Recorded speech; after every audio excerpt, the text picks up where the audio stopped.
All right. Well, my headphones aren't working, so I'm going to take those off. So, how you doing? It's nice to meet you. You reached out to me after I posted the video about integration. Yeah. Thank you for doing that, by the way. Thank you for Uh-huh. reaching out.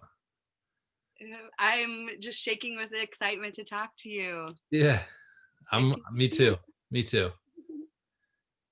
Yeah. So I saw your comment was basically that you had a similar um, ayahuasca experience. Yeah, long story short, I started doing drugs when I was 12 and I died when I was 16. Had a near death experience. I didn't do anything until my early 30s. I was in nursing school and long story short, in that year I got addicted to opioids, painkillers, Norco, Vicodin, yada yada. Right. Right. So throughout that was in 2009. Now I got off of drugs when I was 16, but my younger brother had a lifetime of, wound up being heroin and meth and all of it. And him and his wife, their bodies were found dead center of the biggest heroin run in our country, which is from Cleveland to Columbus. And that was in 2010. So at that point, I didn't even realize that I was addicted to these pills. It just, there were so many things. By November of 2014, that was the longest I had ever been in bed. I was in bed for 10 days. Wow. And at the end of those 10 days, during those 10 days, I was watching these YouTube videos of this girl. Her name is Ariana Joy. And that's when I heard about ayahuasca. And like, because I'm originally from Cleveland. And so where I'm from, like the amount of people that sometimes I get a call, as many as 3 people I know in a day that have died on fentanyl and stuff like that. So it's like, as I'm going through this, I'm like, well, obviously nursing was not my thing. I was meant to go through this and honor my brother. It's like, I'll never give up finding answers. And then when I watched her videos, I'm like, what is this? I'm not going to the jungle drinking some kind of crazy jungle juice. Like, Same. talking about, Same. but by 2015, I went to the Temple of the Way of Light and did 8 ayahuasca ceremonies. And let me tell you, I don't even put Advil in. I smoked some weed. I don't even take Advil. I'm a walking miracle. Yeah. But I came back, and since I really have been back, I have never felt so alone, because when I was so fucked up, everyone thought my life was perfect. Martha Stewart, beautiful life. No one knew. I was fucked up the whole entire time. I was being severely abused. I went through 4 therapists. I mean, you wouldn't believe all I went through for help. And Wow. they had no clue and they thought I was fine. And I finally got help. And everyone thought I was totally crazy, lost everything I own. My family still hasn't my own mother hasn't, she blocked my number 4 years ago. So it's like I have held my head up high in like the worst things I couldn't begin to imagine. And it's like, if only I could have just had that person to talk to. It's like, and here you are, Rory. We're Yeah. talking. Great. I'm so I don't know how to express what I'm feeling. I feel so thankful that you reached out to me. You seem like you've got a great head on your shoulders. You seem like you have a lot going for you. I guess I didn't mean to jump right into it. We kind of did already, which is great. I appreciate you sharing and being so open, because that's just amazing. And a lot of people, aren't able to do that. So okay. So you started using drugs when you were really young. Before I ever even heard the word shit. I was doing acid. So oh really? You were doing I acid didn't at know what 12. drugs were. I pretty much did acid for 4 years. Really? That's crazy. It's similar to my story. I was so against drugs. I didn't really know what they were, but I was very, very much against them. I was 13 and my best friend at the time I heard had smoked weed. So I immediately, like a switch in my brain just flipped from I'm totally against weed. He did it. And then all of a sudden I want to try it. Like that's the first thing I want to do, because he did it and I trust him. Um, and I had a relationship to weed starting off. I didn't jump to acid. Actually, it was only like a year later I did acid, but The weed itself, I had such a, I think, a therapeutic relationship with it. It wasn't until like education, like drug education in school, that really screwed with my relationship with cannabis and what drugs are in the first place. You know, it did a real disservice, I would say. Hmm. Um, yeah. So you said you dabbled in psychedelics. Well, when I was young, I didn't know what I was doing, you know. But then when well, the ayahuasca thing came into my life. Yeah. How old were you then? Well, I just turned 44, so Wow. it was You look great for 2006. you look so great for 44. You look Thanks, man. I had nothing to do amazing. with it. It's been a wild life. Jeez. But Wow. so I must have been about 39 when I went to the jungle. Well, it was 2015, so late 30s. Okay. So anyway, because I had the experience that I did, and I died at Niagara Falls when I was 16 years old. And the How two did that people that are with me, like they're still alive and can tell you the story. I But I want to hear about that if you're willing. oh yeah, yeah, I'll tell you, I'm a very open book. Yeah, I Um, can tell. but when that Great. happened, I, and you'll understand this for lack of better words, when you have these experiences, you can't put them into words. Yeah. But it's like I realize, oh, my body is this temple, and I kind of made this contract that I would be conscious of what I put into my holy temple of a body, because I was given my life back. Right. And so then when this ayahuasca thing came about, I was just like, God, no, I don't want to go. I don't want to, like, I did not. I was so terrified. It was literally either I am going to die, or I am going to do this. This is it. There was just no other option. Yeah. And I was by myself. No one knew anything about what I was doing. Um, but I did it in honor of my brother. And that's what really touched me about you and your brother and your videos, because we were just like you guys, like, oh, you're so adorable. And that's exactly how we were. And had I known this then, and he is still sitting with us, just like your brother's sitting with us, you know what I mean? Like, it just fills my heart with joy, because it's like, even though no one's had to know what I've been through the last 5 years since I went to the jungle, and like your story, when I came back, I was okay. But what I came back to was a clear vision of the horror that I was living in. I was living in an absolute horror. Okay. And I never could have imagined, like, talk about losing everyone and everything. I mean, I, and it isn't something to just go do. And that's why I'm very careful. It's like, I love talking about this stuff, but at the same time, just because I've had these things does not mean this is what I recommend for everybody. Like, everybody has their own path. Yeah. But that was mine, and I had done research, immense amount of research, and really prepared my body to go for 6 months. Like, I prepared myself and took it very seriously. And fortunately, I had planted little seeds, or ayahuasca had, for me when I got back, that I did have some things. Like, I was going to sound baths and different stuff like that, and Mhm. but I was really alone in it. And then I was like, oh my gosh, here I am in this absolute horror. And there wasn't one person. I mean, even like top doctors, therapists, all that, they had no clue what I was talking about. And I Yeah. was, Yeah.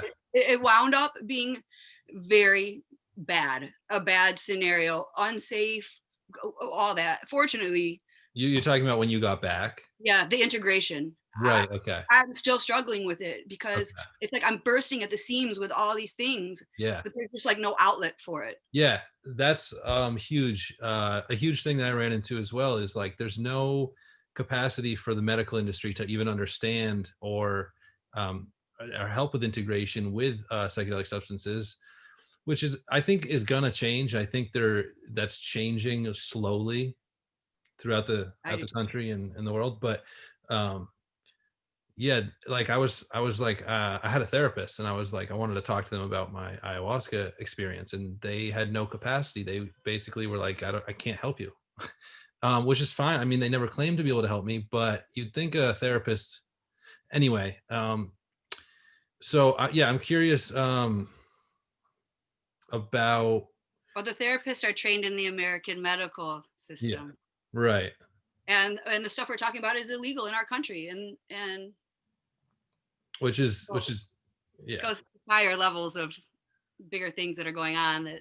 Oh yeah, yeah. We don't have to get into that, but I mean, we could we could go all day on that stuff. But I'm curious about how you said there's still things that you could integrate, right?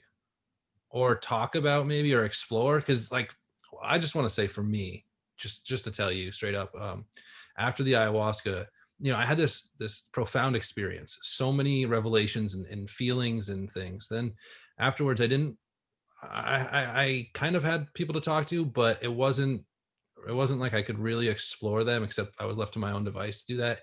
And for me, that was the very difficult, not being able to express it to people and have them, because like one thing I always say is like, people that have a transformative psychedelic experience, everything they feel in those moments is valid and they're valuable. But if we're not able to express that to another human being, then it just, it can either like, it can kind of cripple someone. It can really do a lot of damage, I would say. Mhm. But it seems like you have been thriving. It seems like, the way when I talk to you, I'm very impressed. And I guess I have a couple questions, like about um like, what was the main purpose for you seeking out the ayahuasca? um sh- she found me. I i was in just such despair,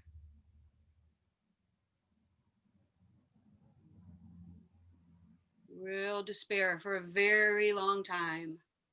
um I was in an abusive situation, and one thing that people don't realize is really good people do really bad things, and vice versa. There really is no good or bad, but one thing that was the biggest red flag that was waving all over that everybody missed was isolation. It's like that's a number one sign of abuse, and there were long periods of time. It's like I was in a room alone, and I would never have even taken those pills.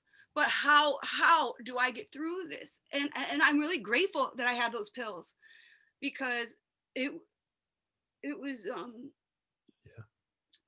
it was beyond what, like I have this idea that, like, when you come into this human experience, you sign this contract, for lack of better words, Right. that you will be able to go out and live this free will life. But there's certain things that can happen to a human that breaks the psyche, and like angels or something from outside of you comes in and like takes you out. And and and I've always valued my life, but it was just so unbearable and so alone, you know what I mean? And there were a couple times like I called suicide hotline. I was like, dude, I don't want to take my life. I have no desire. But it's like I can't live in this. I can't live in this. And it's like I didn't want to die from those pills. And thank God I hung on, and it's like I found that help. I found that help. But when I came back, this situation is just like exponentially it's continuing. Yes. And it's like, okay, now what I'm gonna do. So I got back. It was June of 2015 at the Temple of the Way of Light in Peru, and Right. then I have July, August, September, October, November, December, 6 months. I'm good, but these things are going on around me. Okay. And in December of that year, what happened? Like all that work didn't even matter anymore.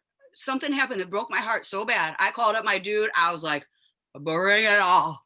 And I from December, January, February, March, my dad came out basically to assist my suicide. I took 2 bottles of Norco, a bottle of Xanax, 2 bottles of wine, a bottle of whiskey, and woke up the next morning in my dad's chest. So I'm meant to be here.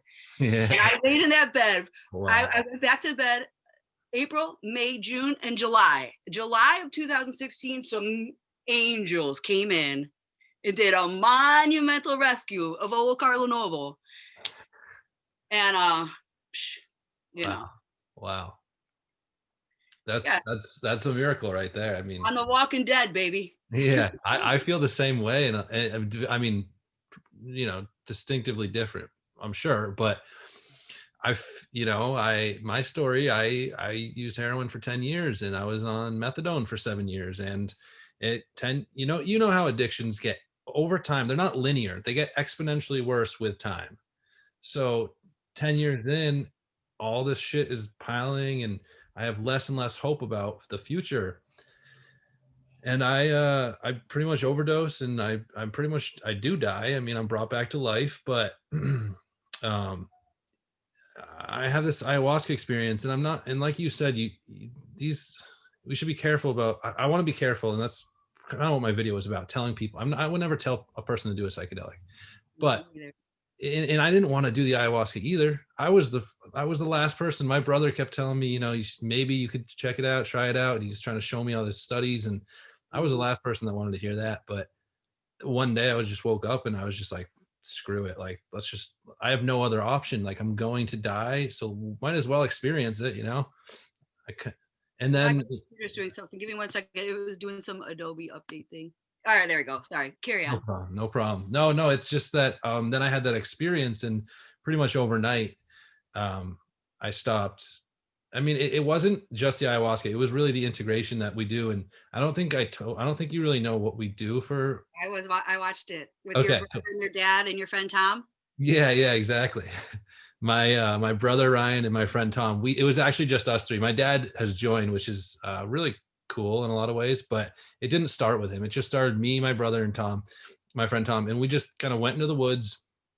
We're like, all right, we're gonna face our fears or feelings or whatever.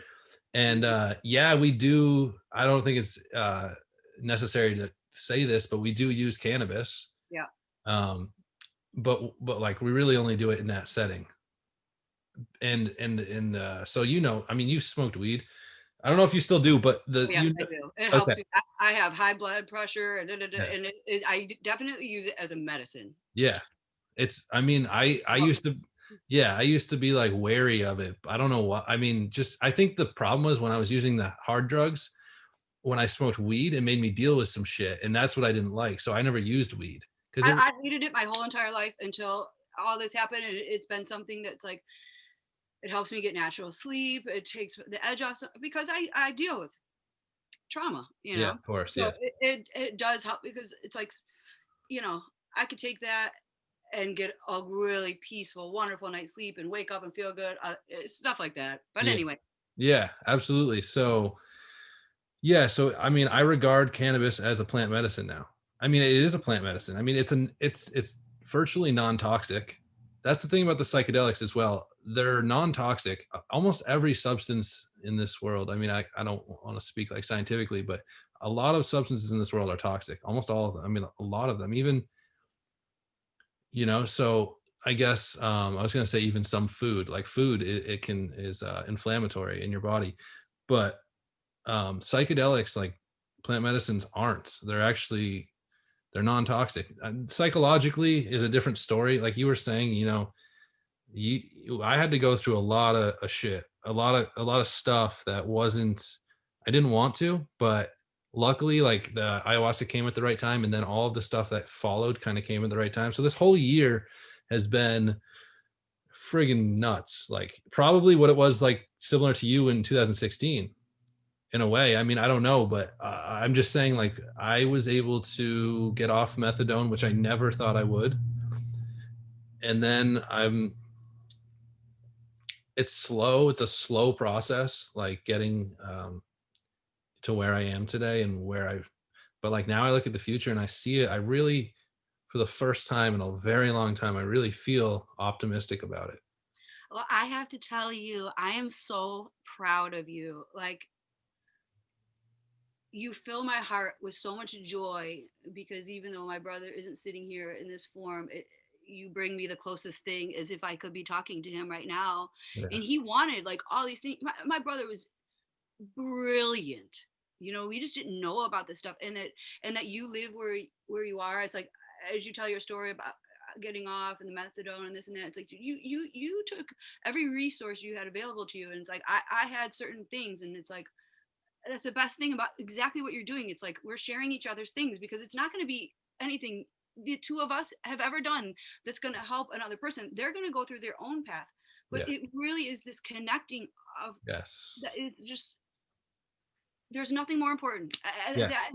And you know what, it isn't about these things. It's like it happened to be that that was a path that we were led on, but the ayahuasca thing, and I think you guys had mentioned it, it is really what I consider it, is a remembrance. So it's not changing anything. It's just like everything's all fuzzy because of all this shit that's been put in front of us, and it just like it clears these layers, and you just see more of the crispness Exactly. and the beauty. And it's like once you start feeling better in these things, it's like, oh my god, you want to feel good. And it's like there was a time someone saying to me, oh, well, do you want to go on Suboxone? And I was just like, what? A therapist? You want? First of all, I'm not addicted to anything. There's an underlying issue here, and that is Exactly. we're all going through this traumatic thing, and everyone's so swooped up into these ideas that we're missing making eye contact. Yeah, We're missing who we even are as human beings. definitely. And when you guys were talking about that, the three of you looking at each other, the rods and cones. Yeah. When I was in when I was at the Temple of the Way of Light, we did all these little things, yoga and integration practices is what they were. Yes. And Yes. the one girl that I was with, her name is Marina. And we had to do this like 10-minute stare. And the one person had to say all this thing, the other person just had to look. And we did it vice versa. And this girl, she is a you jump out of planes, a Skydive.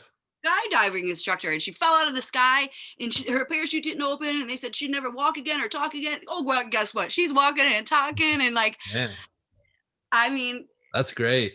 and through all of that, I'm like, I had such a connection with her because we spent that time, and it was so Yeah. awkward and so weird and so Yeah. uncomfortable. So take me through the you do eye gazing with her, right?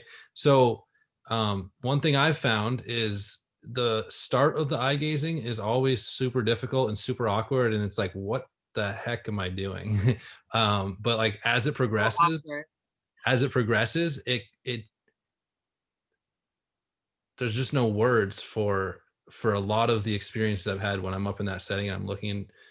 Like I've gotten more transferred to me without any words, just looking into Tom's eyes and my brother's eyes and my dad's eyes, than I ever could get with words. So I that's People are more amazing. scared to do that than ayahuasca. That's how scary it is. It is scary, and I think it's like Your brother and your dad. It's like, dude, you know what I'd give even for my mom to look at me for a second? I'm like, dude, people that freaked out. Just to look at another human I know. in I the think rock and cones. I think it has to do with like a primal thing. Because think about it, back in when we're like, cavemen era, and you're looking to someone's eyes, there's a sense of threat because it's like, why are you so zoned in on me? It feels threatening. Once you get past it, it changes. But immediately it's like, that's like if somebody walks up to you on the street and just looks at you in the eyes, you're like, get the fuck away from me. Like, I don't want that on me. Like, don't look at me like that. So there's like a sense of like threat, but there's also a sense of real like loyalty and trust. Yeah, I And think it comes out of necessity, and like there's times where you should protect who you're letting into that. You know what I'm saying? Like, absolutely.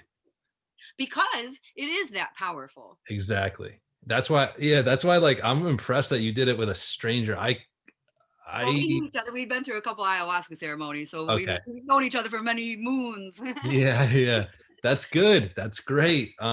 Yeah. So to get back to like the feeling of the ayahuasca, I know it's almost impossible to explain until somebody actually experiences it, to express it to them. But for me, it was like you said, there's a crispness. I could almost see, I was around family, luckily. I mean, for me, it was lucky, because if I wasn't, I don't know.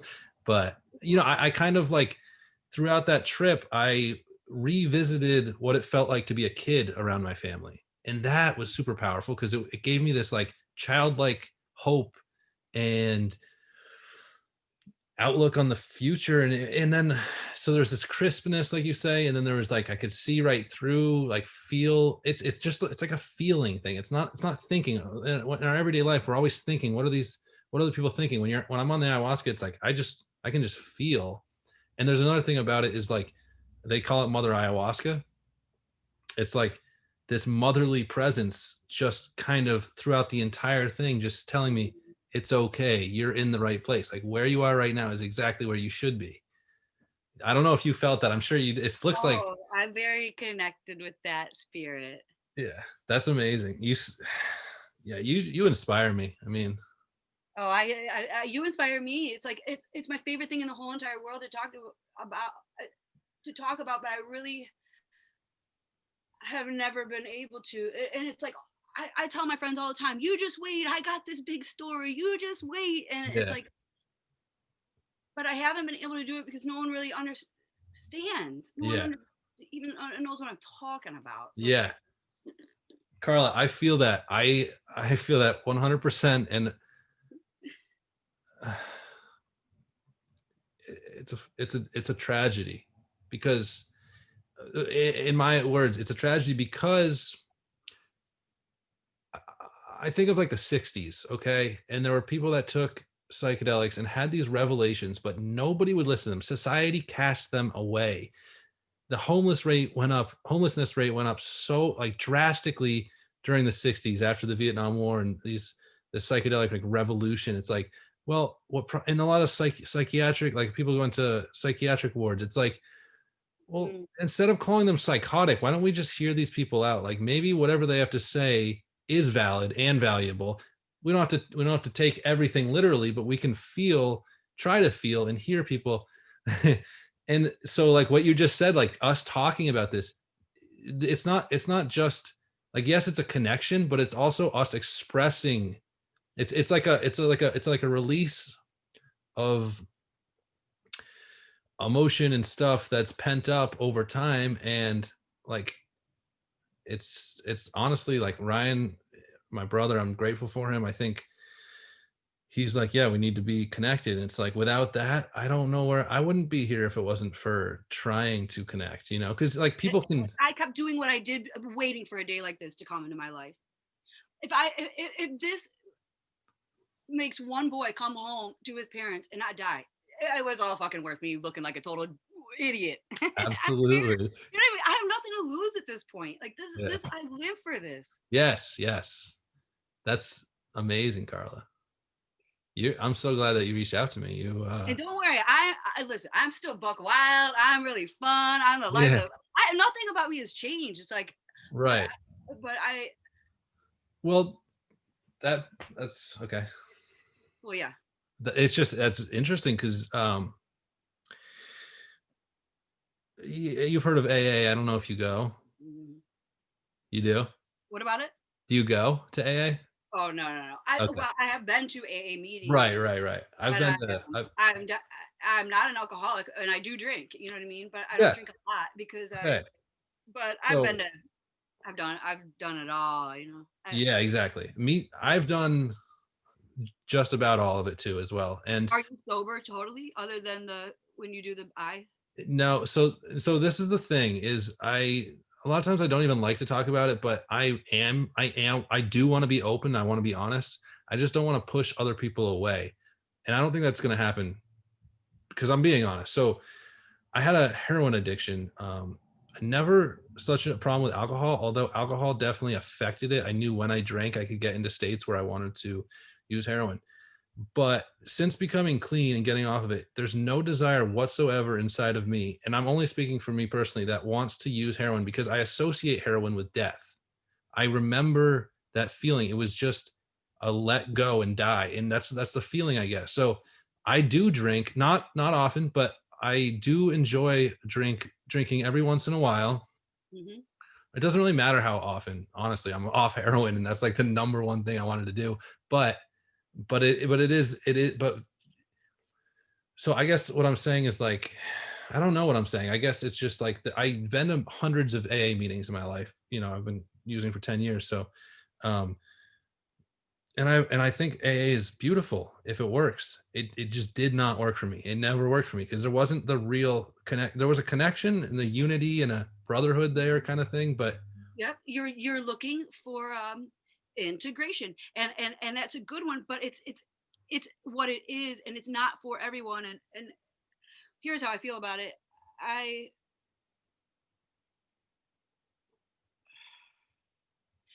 well here's for me what my deal is personally. It's like really wasn't an or am not an alcoholic, and it's like a lot of the things in my life because I was this, that I was on these pills and I was on the it was like the things that I was doing wasn't because I was just like, oh, I love drugs, I like getting wasted. Like I just couldn't handle what was happening in my life. yeah, And then when no and obviously the pills, physiologically you become addicted. Like that's a different thing. But yeah, I, absolutely, I hated drinking, to be honest with you. yeah, It's like that's what everybody was doing. Either I'm doing this with everybody or I'm alone. yeah, And so a lot of times, exactly, like that's what I did. exactly, And so it just turned out, oh, all my friends are drug addicted alcoholics. So this is what I'm doing all the time, and it sucked. And if I wasn't doing that, I'm alone. And exactly. and so That's the culture. yeah, and so now it's like I love, I'm big into sports, and I love people. It's like I don't have connection to family or anything like that. So it's like going out and being social, that's kind of my family. So, and it's like people think I'm always at bars. Like it's like, dude, I'm not getting, I don't drink shots, I don't do that. Not that that's that sorry, I'm not It's cool. It's wording it, cool. but my point being is that for everybody that is having a problem does not mean it has to go from one to extreme to the other. Yeah, What I'm saying is, for me, is the exact opposite. I was able to do what I wanted my whole entire life. I go out and I have fun, and it's like, but I'm not dying inside. I'm not doing it for these reasons. It's like when I go out, it's like, oh, my team's winning. I'm having a beer. I'm yeah, dancing to the jukebox.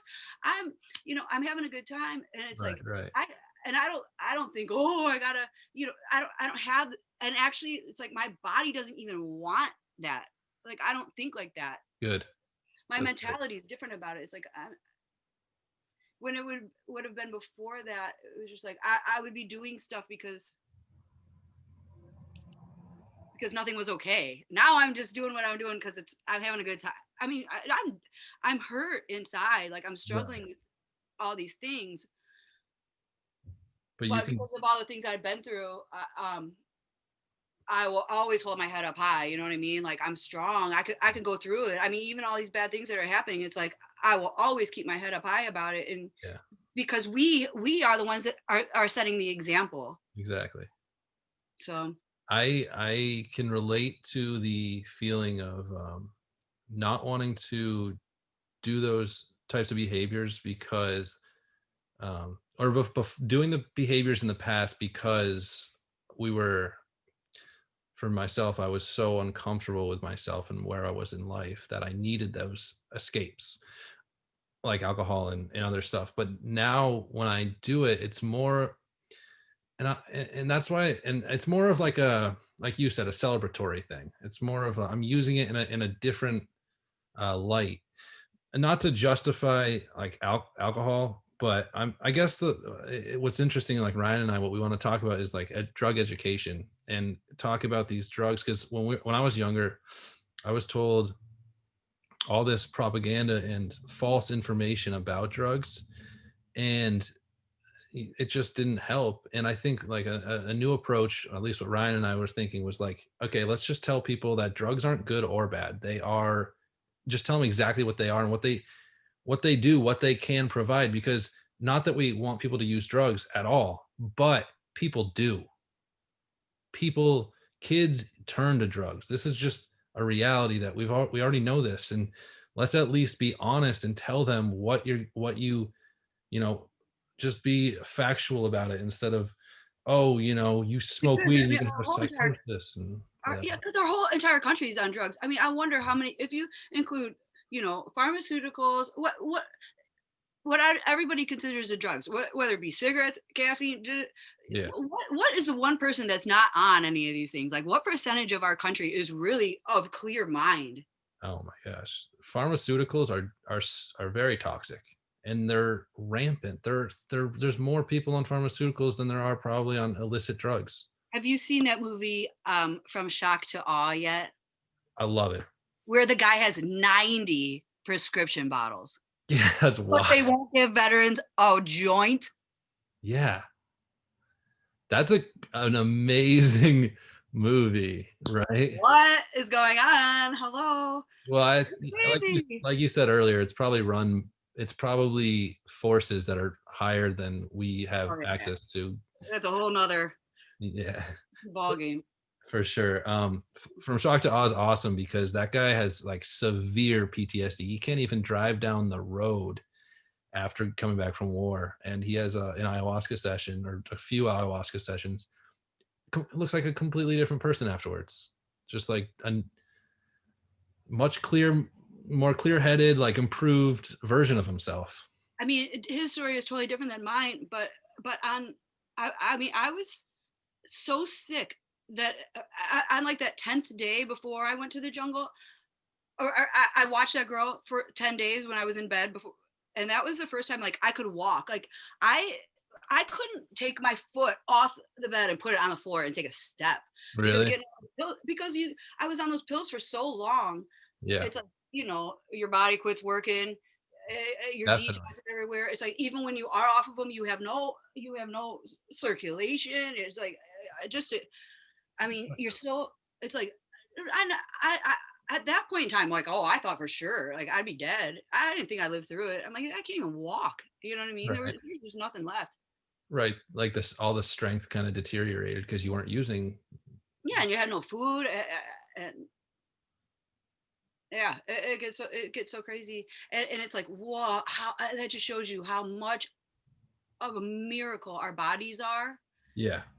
It's like, and people think they can't come back from this stuff. I mean, you can, because here's another issue is that people, it's like not only the damage that they do to their bodies, but like even if my brother would have come back by that time, it's like he had so much court stuff because especially on heroin, these people have gotten into so many legal problems and criminal problems, and it's like they're facing jail and they don't want to deal with that either, and it's like that's a whole other thing where it's like I've been wanting to put together like a healing retreat for these people where they could go instead of going to jail. Like maybe there's another place where I get into stuff like the NAD plus, and I saw that we have mutual friends, that Justin Hoffman in Vegas. Yeah. Yeah. Dude, we can, like, that's really what I want to do is I want to put together something that's never been done before. I've been talking about it Okay. for a long time about You where you people can get together and like and you want really to do this stuff. yeah, you want to come up to Vermont and do that? I'm just kidding. Yeah, but I've got different places like in Ohio where I'm from. I've been talking to some different people that yeah, I've been kicking these ideas around for a while. So that's great because I believe in you, Karla. I think you absolutely, like, you have it in you. I see it. I see it. it's not just this. It's like I've studied many, many different things Yeah. nonstop since this has happened. And it's like I even just having you to talk to about it. It's Yeah. like And life Karla, changing to me. y- yeah, and Karla, you'll always, as long as I'm here, you can always reach me, and I'll probably reach out to you a lot. Like, I don't know Justin personally, but I know I think I met him in like a psychedelics and recovery group on Facebook. And there's so many great people that want to help and want the same thing. It's like a human, it's just like something that humans want, is like this connection, this community type thing. And it worked a little bit in the 60s, didn't work out so well, but we've grown so much from then, the whole country. I mean, there's still a lot of work to do, but I, um it means the world to me that you've come into my life at this time too, because I think a lot about, because of this COVID thing. It's like, because in my head I'm like, oh man, it'd be so great to get like some kind of funding together to take veterans down, and kind of go as like a group thing? Because I do have some friends that are very interested in going in doing this kind of thing, but I know, now that you can't travel, and it's like I'm wondering how this pandemic is going to affect these retreats, and not just ayahuasca, but the ibogaine or any of that. Yeah. And because we do have a community of people that do this, and now that we're all like not, because I would go to these events like sound baths and Burning Man's or whatever it is, where you connect with people, like-minded people. And it's like you can't do that now. So Yeah. that's why this is so important. I think right now, talking to you, it's like, well, especially in this time, like what can we do? Because people are isolated. People are getting really messed up. And I'm around a lot of people that are not okay at all through this time. And it's like, this is when people need this kind of stuff to come up, or maybe they're looking at it more like I was when I was alone. Like people are thinking more about this kind of stuff. Yeah, definitely. I have a couple more questions I wanted to ask you, if you're up for it. Yeah, sure, please. Great. So I guess you talked a little bit about integration that they provided you when you were still down at the retreat in Peru. I'm curious what integration, if you could just embellish a little more on like what types of integration that they gave you. So first of all, you said you did 8 sessions, but how long were you there total? Was it 2 weeks? I went the month of June, the whole month of June. Okay. So I did 8. There's a group of 20 of us, so you go 10 and 10. So about every third night you have a ceremony, and then a week off in the middle, and then your last 4. So I had a total of 8. Okay. What was the question again? And I guess what were the integration? Integration practices. Yeah, they had a lot of different things while you were there. Which at the time I'm like, dude, I'm in the jungle alone. I can't believe I'm drinking this jungle juice. Who are these people? And it's like, well, I'm there. I spent the money. I'm gonna do everything. But half the time you're just sitting there like, oh my God, this is so stupid. Like, you know what I mean? Your mind just thinks like regular. Like, what am I doing here? But as I look back, it's like that girl and that time meant so much to me. We'd have to do these silly little, well, you didn't have to do anything, but there were tons of practices from yoga. There was this other practice called Ho'oponopono. Have you ever heard of Ho'oponopono? No, tell me about it. It's, the Ho'oponopono is a saying or a chant. It's Hawaiian. And in English, I might be saying it in the wrong order, but it goes like this. Thank you. It goes, I'm sorry. Please forgive me. Thank you. I love you. I think that's how it goes. I used to do it a bunch. Okay. I've never heard it called what you called it, but I literally did that when I was on the ayahuasca, but nobody prompted me to. Well, actually, obviously somebody did. Yeah. You'll have to look it up. It's called Ho'oponopono. It's interesting. My mom was like, these are the things that you should keep in your mind throughout it. And I don't even know if I did or I said it beforehand, and I don't know what effect it had on me, but that's really cool that you just said that, because I didn't know it was called. I didn't even know it was really a practice. Oh, you have to look it up. It's an ancient practice. And I've done it when I've come back to the States. Like I've done a lot of work in the healing world. You know what I mean? Yeah. Ayahuasca was just one. It's the most profound, but it really was all these things that I did combined. Cool. Yeah, a lot of integration. I could tell you endless things that would help so many people. Even just like coming off of heroin or opioids. One thing is when you, I feel like this about AA too. When you come off of these things, most people that go into like a recovery program, even if they spend the rest of their life off drugs or alcohol, they're white knuckling it. Like, I gotta be sober another day. Screw that. So I, when I was depleted of it, for about 2 months, every 3 days, I went and got acupuncture, and it turned on all my natural opioid receptors. Wow. After a couple of months, like I felt like a 12-year-old kid again. Like That's great. I feel amazing. Nice. So Different things that'll work for everybody. yeah, well, and I think all these things take a willingness. I don't think everybody has the willingness to really try them out 100%. I know I did Or the never. money. Listen, or the money. These things are expensive. Like Expensive. there's all these IV places you can get. Like if I were rich right now, I'd have these. You could pump your body full of all these like totally natural things. Like, well, this is a controversial one, the NAD plus. You know what that is, right? No, You no. don't know about NAD plus? I'm gonna figure it out. No, what is it? It's getting people off heroin left and right. I'll tell you that. Really? Justin Hoffman has a place called Clarity Life in Vegas, Okay. getting people off with NAD plus. Okay. I'm gonna look We'll hear into more it. about it. But But anyway,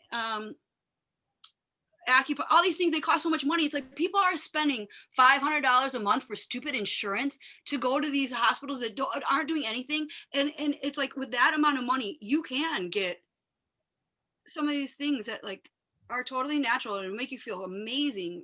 yeah, If they cost less and people try these things, they might, because it's one thing to get off of them, but you have to feel good. You have to fill your body full of nutrients. You know what I mean? right. Like So, borscht, and what?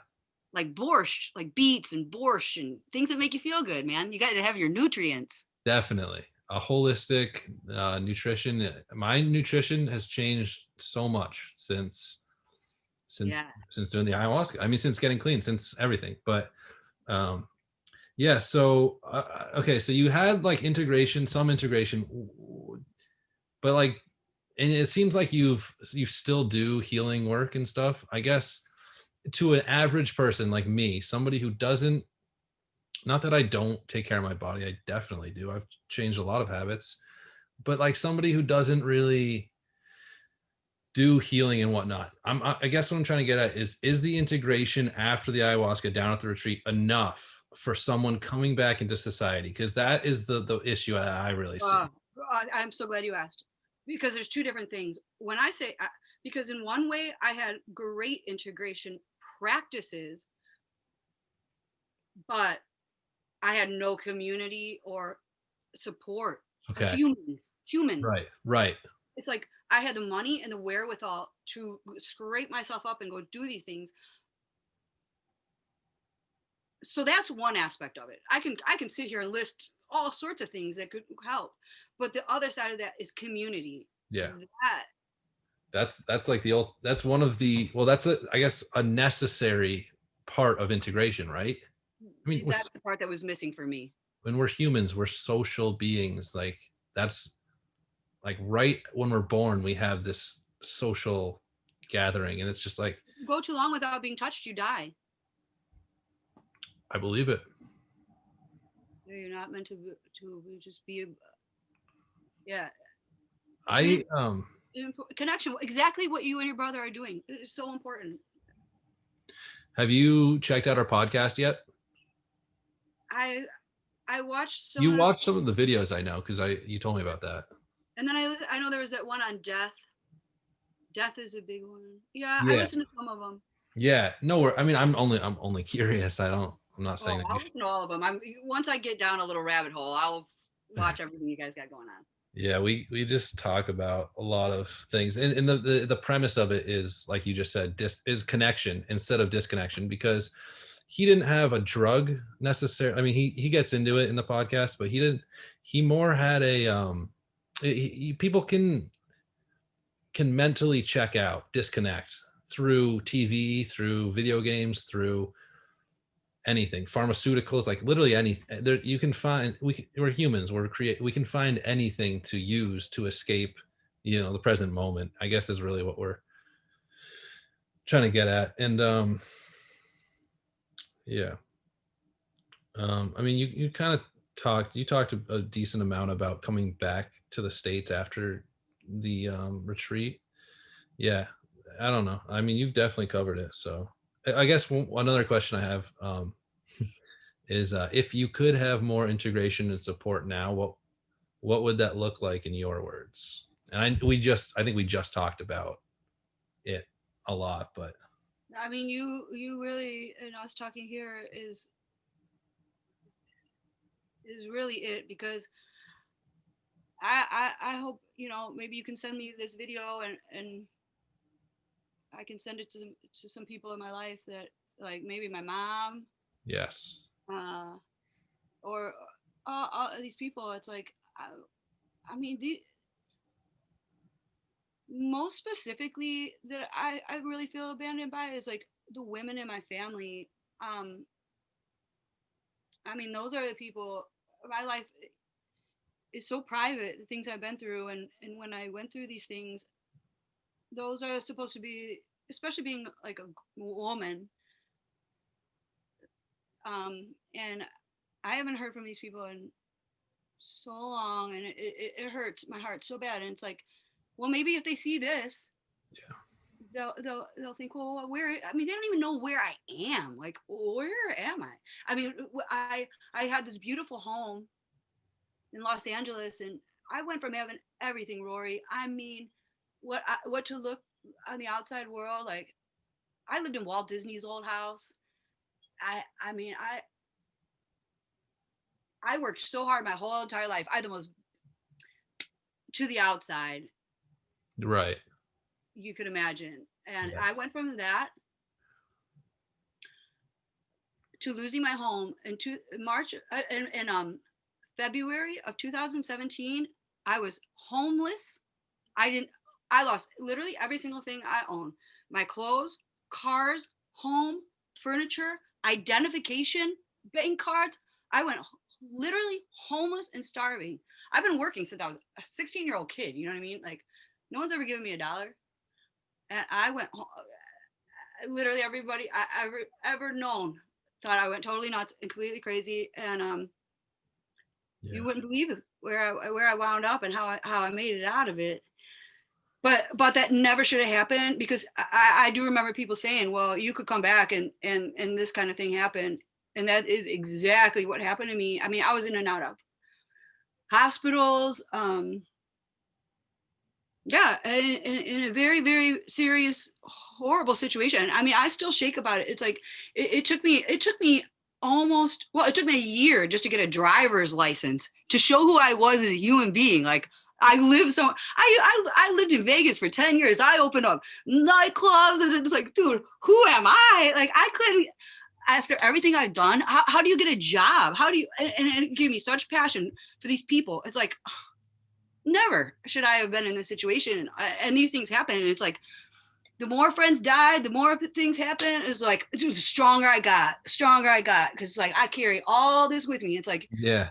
you are a walking example. And the worse this crazy thing gets, that it just brings it even more. You know what I mean? Yeah. Because there's nothing standing in my way. There's nothing that could happen. I don't care what anybody, I mean, I care immensely what people think, but it's like, what you're doing, there's not one thing on earth that's more important to me. So I support you, and I just thank you so much for what you're doing, because it's like I've wanted, because people are like, well, why don't you just tell your story? And it's like, for me to just sit and make videos, like, I feel people don't know what I'm talking about. And it's like, to have Yeah. another person, it's like, oh wow, when she's actually relating to Right. someone, it's a different story. So Karla, I feel that same way. I always thought like, oh, I can explain my story, and I tried to even tell people that were close to me, like my family, like people, my brother, not my younger brother.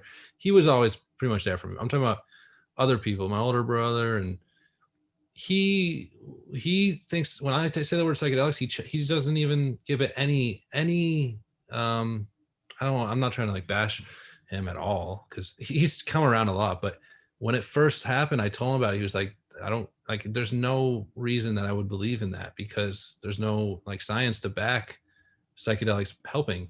And he's very scientific and by the book. But I guess what I'm trying to get at is, this connection, this talking to people, to really being open, and what we're doing right now, that's what I want to show, because I don't think anybody can do literally anything alone. I mean, literally they can't. A person is not born alone. They're born and there's people. Like there's always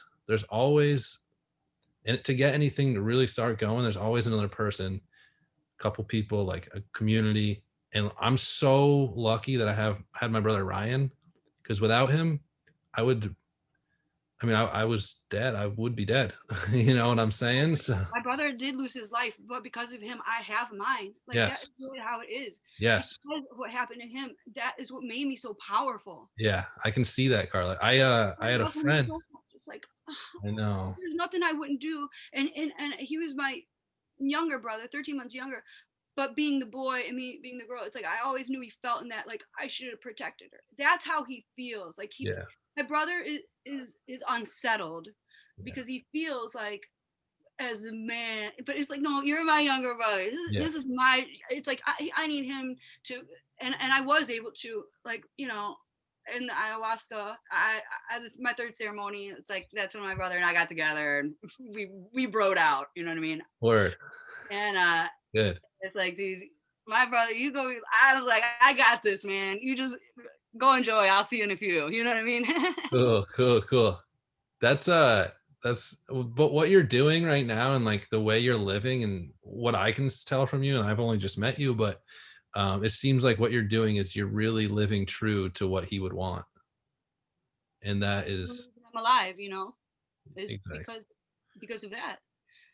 And I have zero fear of death. That gets you a long way. I mean, they call it the vine of the soul. Have you feasted your eyes on this little gem Uh, yet? I haven't, but I am such a huge fan of Graham Hancock. Yeah. So uh there's a part of there about the vine of the soul, and they ayahuasca, it's called the vine of the dead or whatever. Yeah, Vine of the Dead. I've heard that. Because I don't know why that is. If it, some people think that helps you communicate with the Well, what I dead. think is there is no such thing as death. I mean, of course I fear death in the sense logically, like, oh, I don't want to get hurt, like I don't want to feel like a bullet going, but at the same Yeah. time, it's like whenever my time comes, well, I already know how I die, I think, you know what I mean? Okay. But and yeah. So anyway, But yeah, I get what you're saying is like there's death is a natural process, and we in our society most people fear it so much we don't that they're even talk not, about it. we don't even like I when think I was that should be a class in school. Death. 100%. I agree. It should. And I think like that's, I know, I can speak for myself. That's something that I was missing. I was younger. I was young. And I was like, my only thought when I had an action to make, a behavior, it was always, if I do this, I'm either going to go to heaven, or if I do that, I'm going to go to hell. That was such a traumatic and like, just like such a detrimental way of thinking. Cause it's Yeah, like, you're a little child and you're thinking about burning forever for eternity if you yeah, sneak yeah, in the boys' room. yeah. Right. Going to hell. It's like, yeah, It's yeah, just, that's traumatizing. yeah. Yeah. Shoot. So well, I don't know what you do on Thursday nights, but we have and I don't even know if you'd be into it. And there's no pressure, but we do this little, well, my brother and I, we started this like little psychedelic support group, I guess.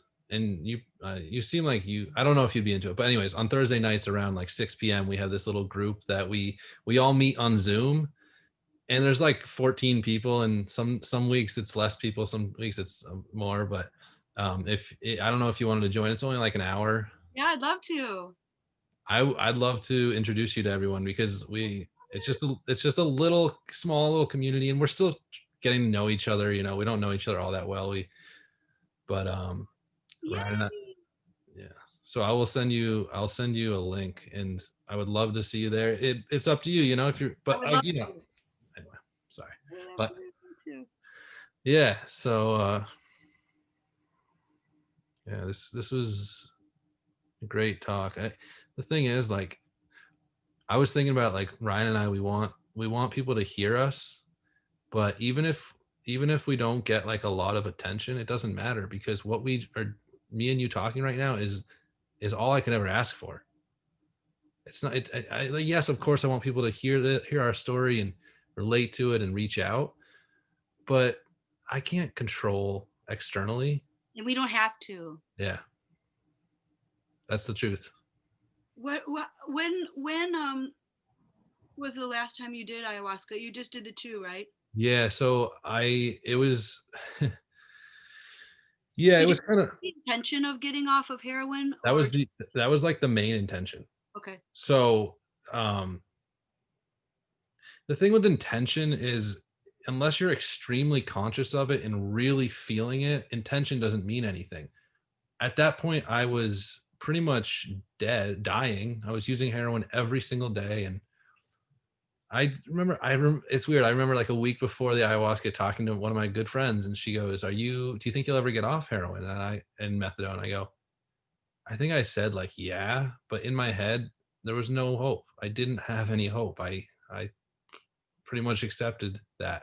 Yeah. Oh, So, I knew I was never getting off pills. That's in my head at that time. I never thought I would be here. and it takes a lot of honesty and willingness to admit that, even to ourselves, because addiction for me was what's the word when you aren't willing to accept something? Denial. Yeah, addiction was denial for me, and so I knew in the background, like, I'm trying to get off the heroin, so I'll take the ayahuasca, but I had no expectations because I didn't know. I never, in that video, I say it was a miracle, but then I say, well, what are miracles? Miracles are really what we make of them. I Mm. was given this opportunity and it was a miracle to me, but I could squander that. If I were to go die or do drugs again, I would squander it. It wouldn't be a miracle, but Mm. it was enough to give me hope to kind of just push through and get to where I am today. And that's all What a I'm grateful. profound thing. Like, look at what's happening in our whole entire country. And do you understand just that one little thing that you shared with me, how huge it is? How could anybody not hear that? It doesn't mean that's what everybody has to do, but people are dropping. My best girlfriend is a downtown Cleveland firefighter. You know what she's doing right now? Norcan, Norcan, Norcan. Yeah. Hello. These people are interested, more people than you know. I've been running my little yip about this stuff. Yip, yip, yip, yip, yip. Yeah. And it's like Sh- we just need to talk more about it. She's out there saving lives. But it's a band-aid, not Right. and what And you did, and just that thing alone, like yeah. just to have the conversation. There's actually something that has changed your life in one night to that degree. That's huge. Yeah. You would be dead and you're alive. My brother's dead. You're alive. You know how valuable that is? I know. I'm starting to, the way you're telling me. You're kind of a big deal to me. You're amazing. Thank you. I think that it's interesting that you called it a Narcan a Band-Aid. I think methadone is a Band-Aid. I think Oh yeah. Suboxone is the Band-Aid. And I don't think it's an effective one. I think it is for a small percentage of people that get on it or take it really seriously and are able to get off of it over time. But 99%, and I'm just saying 99%, but I would imagine it's at least 98, 99% of the people that get on methadone are either on it for life or they're continuing using. The 7 years I was on methadone, I was using the entire time. There wasn't one time where I wasn't. I mean, it's like, they're like, oh, will you take this and you're not going to feel the heroin? It's like, okay, I'll take it. It's an opiate. It's going to make me feel better. And it did. And it helped me, but it may have saved my life at times because it helped with the tolerance Yeah. but it didn't help anything with my addiction. It didn't help anything with my dependency. So I mean, that's just a cold hard fact. That was after I don't know that this person saying, "Do you want to go on Suboxone?" I'm like, dude, what the hell are you talking about? I Yeah. didn't do all this to go. Aren't we dealing with the underlying issue? And I just realized no one had any idea what I was talking about. I got Well, a completely like I don't need any yeah. of that anymore. You know Do what I you, mean? Like, and I also realized that no one's gonna. I realized that everything I need is right in here. yeah, it is. It's between your ears. You can't pay your way into some therapy or recovery. Now, that being said, doesn't mean like, oh, if you have money, you can you do have access to things if you have money, but Yeah, well, are you talking about therapy? yeah, but that stuff is just like it really it was with the best of intentions. I know that these people had for me, but it was actually the worst thing that happened to me about the integration was I felt like I was in a position if I was telling these professionals that what was going on, like that I would be okay to make a move to where I was going to be safe, and I made that move, and then it just like the ball was totally dropped, and What move? to not be in the, to not be in the scenario I was in that where I wasn't okay. You know what I mean? Like Yeah. if I were to not be in the scenario, it's like, oh, I still want my belongings. You know, I didn't know. But sometimes you just gotta do what you gotta do. You know what I mean? Right. And not count on anybody, but your own free will. You know, I mean, I got a little hillbilly blood in me. You know what I mean? So I'm kind Yeah. of a rebel and do things my way kind of person. You know what I Yeah, mean? you're kind of you're super badass. That's what I would say. Yeah, I did it my way. It worked out. Yeah, I that's amazing, Karla. That's amazing. I was if I had to say anything about therapy for me, I did 10 years of therapy and I wasn't willing to commit to it. I mean, I did it for 10 years. I did it a lot. Like I did a lot of one-on-one therapy. And it never got to my and I know it's a I have to be actively participating in it, but it never helped me get to my issues. It doesn't get to the level of what we're talking about. Yeah. It doesn't get to the level of the underlying. You can sit and talk till the cows come home. What the hell is that ever done? I don't know anyone that says, oh, I've been to therapy for 6 months and now I'm a whole new person. You had one skippity doo experience in some woods somewhere and look at you now. It's like Yeah, so I think that the thing is that's it's the life. like You know what I'm saying? It's like, and then you have something like that, and then these people, they don't know how to. They don't. Everyone's what they're doing in that is it's not working. I mean, I don't want to say that because some people need it and it is good. So I'm not saying it like that. But when it comes to like these deep rooted underlying problems where you don't make eye contact, you don't have these basic human connections. Even when people before this and people were connected, it's like they weren't. You know, they're not. yeah, well, Your family and even really, you know what I'm saying? I think what's important, the beautiful thing about psychedelics, or at least the ayahuasca, but pretty much most psychedelics, is the experience of what's it called? The felt presence of immediate experience. So you take a substance and you're immediately feeling the, I don't know, it's like the psychedelics, it's not really a logical thing, it's the feelings make, I guess, because like there was no other catalyst in my life, therapy for sure, nothing would have helped me get to where I got to. I had to experience it. Me too. And have you heard of Dr. Gabor Mate? Yes. Yeah, he's, We went to the Temple of the Way of Light after I did. oh really? Were you, did you see him? No, he went after I did. This is the thing. Everyone thought I was so crazy. I was telling my therapist about this guy. I'm like, you need to watch this guy. He He's went to where I went. he's And incredible. now, Tony Robbins has done it. It's like, dude, I'm bursting at the seams. Like, I want to tell my story because it's like I Yeah. did all this and everyone thought I was nuts. And now these people, it's like they're he Yeah. yeah, I've heard of him. But I don't know. I mean, I don't have much of it. I think, the thing that I really like about Gabor Mate is he talks about trauma, and he says the underlying issue for almost all mental illnesses or mental hiccups or whatever we're going through is trauma. And I can identify with that 100%. Yep.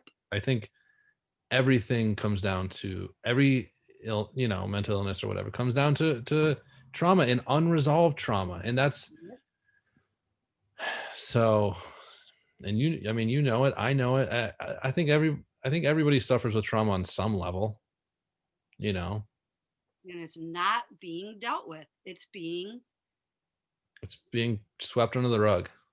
I mean, yeah, people are just alcoholics, isn't that? It's like, no, these things are in our DNA because of ancestral ignoring of trauma. yeah. And it I just know, compounds. It compounds yeah, each. I know in my bloodline, in a certain bloodline going back, because I've done a lot of work with this called family constellations, where it's a crazy thing, but you go back and what came out is many generations of sexual abuse and trauma on both sides, and the women not saying anything because in those generations was, you just don't say anything, you Yeah. just you don't say anything, you don't say anything. And it, and it's create that is created a lot of trauma, Yeah. and also through, you know, the times of like Vietnam and people come on, you know, Yeah. and it's all been blinded by JC Penney's and let's watch soap operas and da, da, da, da, da, and oh, our grandparents worked so hard for us to enjoy this Yeah. dial soap. You know what I mean? It's like everybody lived in this la la land of It's it. totally ignoring that this underlying thing that is the truth, and the kids are being taught, well, respect your elders, as if these children don't know what's going on. And the children know everything that's going on and have to go, Yeah. Yeah. well, everything is way not okay. And, you know, I was born in a very special year in 1976, dude. I was born in 1976, which means I've seen, there's no point in history where you'll see back in time before and the future to such a degree. It was like, you know how exponentially there comes that point where it just rockets off? Like Yeah. that's the day I was born, you know what I mean? Wow. Ooh. So you know what you're here for on some level. I have no idea, but I'm gonna enjoy this wild ride one way or another. I'm going out in style, you know what I mean? Yeah. That's awesome. You are so cool. I wish I could meet you in person and talk to you more about this stuff. Oh my god, we can talk anytime you want. I mean, Cool. on here or Yeah. whatever. Yeah, I this is sufficient. I just meant like you're super cool and I admire what you're doing. I admire what you're doing. I mean, what you're doing. There's nothing more important to me than what you and your brother are doing. Seriously, nothing. Thank you. I'm excited to see where it goes, and we could talk. We could talk endless stories. I'm sure. I mean, Yeah. Absolutely. I think if you want to on Thursday, yeah, I want to. I think see the thing is we have these groups, these Zoom meetings with people that joined our psychedelic support group, but we don't really have like a format, you know. There's not like a, all right, so we join at this time, we do this and that. It's just kind of like we're all there and we kind of figure out what we want to talk about. And I think that kind of takes away from it because people are kind of just like, okay, well, what am I doing here? And for the most part it's been very good. It's been very good meetings, but I'll so come. if You know. if there's that, like I'm trying to take feedback. That's why I'm trying to meet with these is some of the people in the group. I'm like trying to take feedback, like what do other people want? Because this isn't my group. It's a collective group. It's Mm-hmm. something where everybody has as much say as the next person. Mm-hmm. So How long maybe have you been doing them? just for like 7-8 weeks now. Okay. Actually probably a little bit longer. Yeah, So well, I'll come on and check it out and and see. like voice your opinion, Carla, because your opinion is amazing. Like I'm telling you, I've only met you just now, but like you have so much to offer and share. So that's what I Thanks, man. so yeah. Well, I'd love to. It really it really does good for me. But tell me if I talk too much because I do have the gift of gab. I could blah blah blah blah blah. You know what I mean? I can But run my gift. a lot of people do in the group. It's cool. That's good. Yeah, it's I mean it's a good way for people just to kind of talk and express themselves. But yeah, so So you had the one, and it was that profound, and then you had the second one, yep, and that was it. The second one, how long was it after the first? so I had the first ayahuasca session on Thanksgiving Day, 2019. Oh, love it. Yeah, it was not planned. Actually, I was supposed to be doing it like each day we planned for it for like a week or two before, and I just kept pushing it off. And eventually I woke up and I was like, I don't even think I realized like consciously it was Thanksgiving. I was just like, all right, Did you uh, do the diet and all that, or did you just jump in? do the diet. I didn't do, I think I didn't eat like that day, but like, no, I really didn't. I didn't do like all the proper stuff. Interesting. Which is, yeah, I mean, it still had a profound effect Oh, on sure. benefit, but I would like to do it the proper way. It's just I haven't. I'm scared to go to Peru and do that. Like I'm scared to do that. You That's should be, man. It's yeah. just scary. Mhm. Terrifying. And maybe like eventually I'll do that. But yeah, so far I had it. So Thanksgiving Day, um, I took it in the early in the morning and it didn't kick in for like 2 hours, 3 hours almost, which is so weird. Ryan was there with me. He's like, "Okay, I guess it's not working. I'm gonna go set up for dinner because we were at my parents' house because it was Thanksgiving." And I was like, "All right." And then like as soon as he walked out of the room, like as soon as he walked out of the room, I felt it. And I was like, I was just feeling like, I don't know, it was just yeah, anyway, so I'm feeling all this stuff and I look at myself. I don't know if you saw that picture. My beard was long, my hair was nuts. Like I have scars on my arm from using Mhm, heroin. mhm. I just look like a complete slob. But there's some. But I'm looking in the mirror and I'm like, I don't even want to go downstairs. But then there was like something, an instant where it was like, there's an intuition. It was like, it's okay. This is you. You have to own it and really sink into it and really be what you are. And so I walked downstairs and I was just at my family Thanksgiving, and I didn't eat. I had like minimal food on my plate and everybody else was eating and I was just there and I was just like really feeling it. But it was a holy day for me. It was Oh, yeah. miraculous because Wow. That is a crazy first time experience. but it wasn't like a large dose. I wasn't like really, it was a pretty mild dose, but it was profound. And I remember like going to sleep and like for the next like 2 weeks or at least a week, I was having these dreams. They were like the most, they talk, you've heard about neurogenesis, where Mhm, you take the ayahuasca or a psychedelic and your brain kind of creates mhm, new neurons and stuff.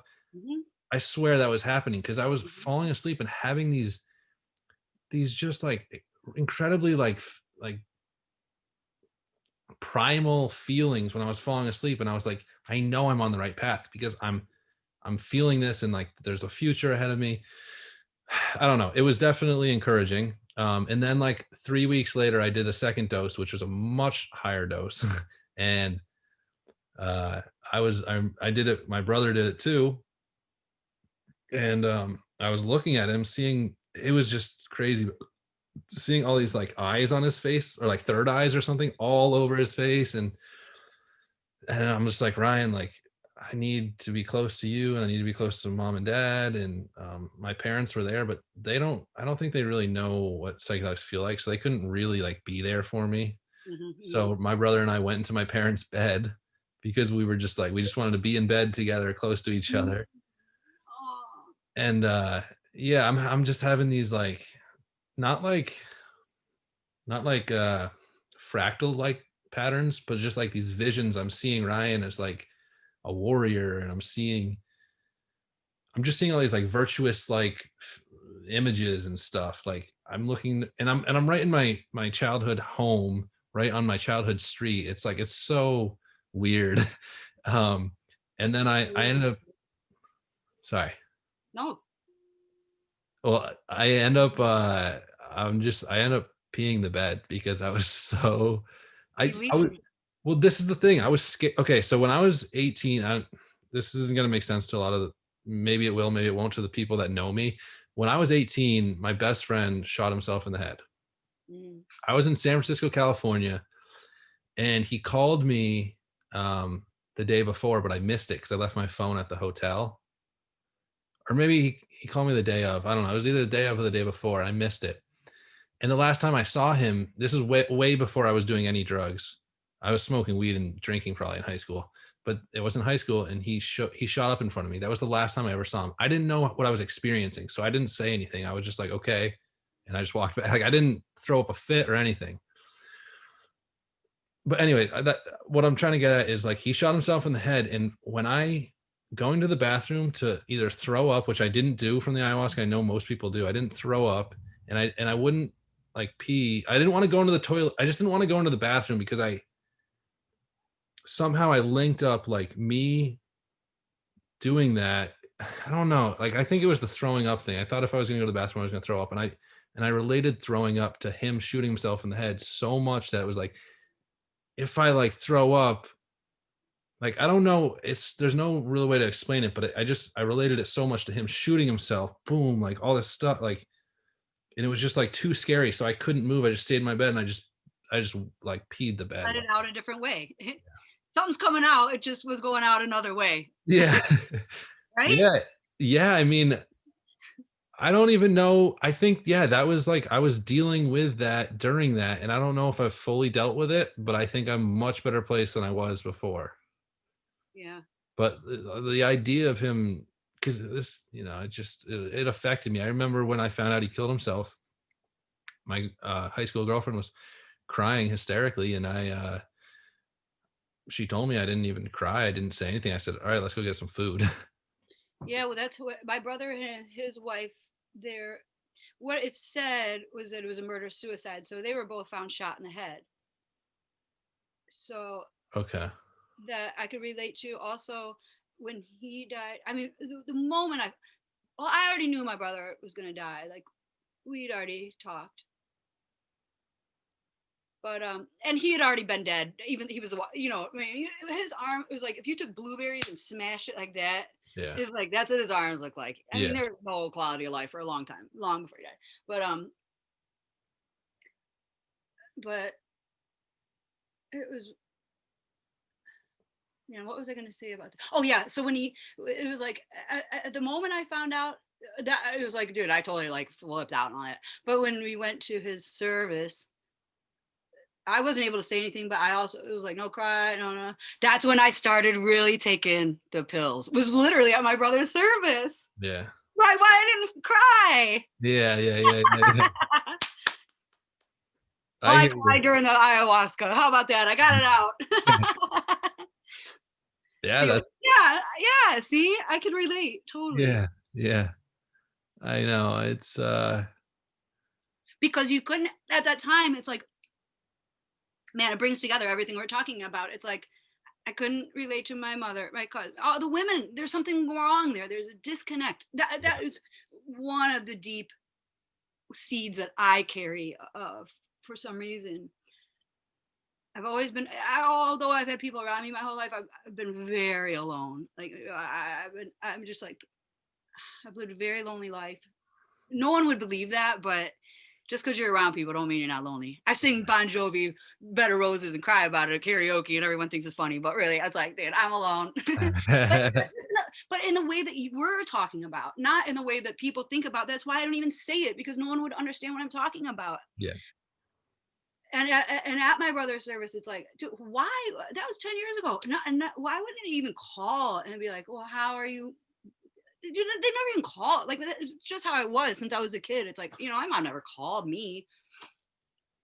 And I would always call like my grandma. I had that nurturing from like both of my grandmas. They were the best. And so I got all that kind of stuff. But from that generation or whatever, it's like they just totally disconnected. And that's when it was like, I filled the void. And it's like throughout my life, whenever I was not on drugs, that those close people that should be there for me and those things, when I wasn't on anything, they always thought I was. And when I was all totally fucked up, I spent 12 to 16 years old tripping balls next to my mom, going to Blockbuster, watching New Jack City with my brother. She had no idea. I'm not doing anything at all. And she thinks I'm messed up. Like my whole life has been exactly the opposite. I mean, I have not, like, I'm as good as it gets. Like it's like that thing, it used to drive me nuts. But another thing I learned from that mother ayahuasca, it's like, And when it was really around the time I turned 40, because I fought my whole entire life. I fought. Like, people have lost their mothers, aren't even alive. It's like mine's alive. And I can't live with myself if I can't have this relationship with my mother. How can I live with myself? And then I found myself killing my own life because I can't bear it. It's like, and something happened around that time, and I turned 40. It was like, no, I won't do anybody any good to keep hanging on to this. I'm just going to take care of myself. And it's like, dude, I grieve more over the people that are alive than the people that are dead. That it's like, that are alive, that can't even have a conversation. Dude, I met you yesterday on the internet, and I've had a deeper conversation with you than I've ever had with my own mother my whole entire life. You know what I mean? Like, that's some kooky stuff right there. But Yeah. Those are the kind of things that lead you to the stuff. But I'm not living in that anymore. I'm not living in that story. It's like, I'm living this story, and I'm in a beautiful place doing amazing things, Yes. secret things that nobody knows about, but super I don't even know, but that might be okay. what could I be up to, Who knows? Karla's mysterious. She's a badass, mysterious girl. That's I think what you just said, like having to almost having to accept the death of people that are still alive, because I mean death is it can be broken down to different layers, I guess. Like Ryan and I talk about the death of ourselves. Like we want to, like what you basically, ayahuasca, I'll just get right to it. The ayahuasca was like a mini death because I had to let go of who I was before and try to change new. And that is like the hardest thing to do. Now, having to do that with other people, I can imagine. And I've had so many issues with my mom, my dad too, but my mom, there's such a disconnect. It's like she's always there for me. She's always happy, she or whatever. But there's like something she can't, we just I'm always asking her to just to sometimes like we're just there in silence and I feel like so much awkwardness and I think she's just totally cool with it. And I'm like, and I just, it's hard. I can't get her. So not saying that I have completely given up on her in my relationship, but having to do that is like a death. It's like having to grieve someone, the death of a relationship before someone's actually dead is the most tragic thing. And that's, like you just said, that's what pushes us to find meaning or something through other means, or meaning for what that could have been. Like I'm like, I can't have this relationship with my mom, so it's like, well, what can I do to kind of recover that? Or and that's what I did. I mean, I I am human. I still have the feelings, you know. Holidays will come, and you think about how bizarre. It's just so bizarre. yeah, And and you could let your head go into that thing, but because I've had these experiences, I just see so much bigger of a picture. It's like, you could close your eyes and do this thing. It's like, oh, well, picture yourself laying in bed and you're that big. And then picture yourself laying over the house and you're that big. And then picture yourself laying over the city and you're that big. And then picture yourself on the moon and you look over and, oh, you're, and then it's like, you get a blink of a bigger picture. And it for me, it just helps me keep calm in it. You have to keep calm through it all, because the people that can and do the things that we're doing, it is setting an example. And it might not make sense to us in this lifetime, like, but we aren't here to fix it. We aren't here to fix anything. We are here to be examples of like what it looks like to be fixed. And not that we're perfect or anything like this, but we're just not we don't have to cling on to this white knuckling kind of life. It's like, you can find other people to spread this, like, as simple as it is, just a feeling of safety, feeling of calm. um like, feeling of fun, happiness. Like people are just living in this hell in their minds, and Yeah. like, and it really doesn't have to be that way no matter what. You know what I mean? Like I've had a lot of death, very close, lots and lots of death, and I'm okay. Yes. And like your friend and my brother, it's like this is how they'd want us to be, Yeah.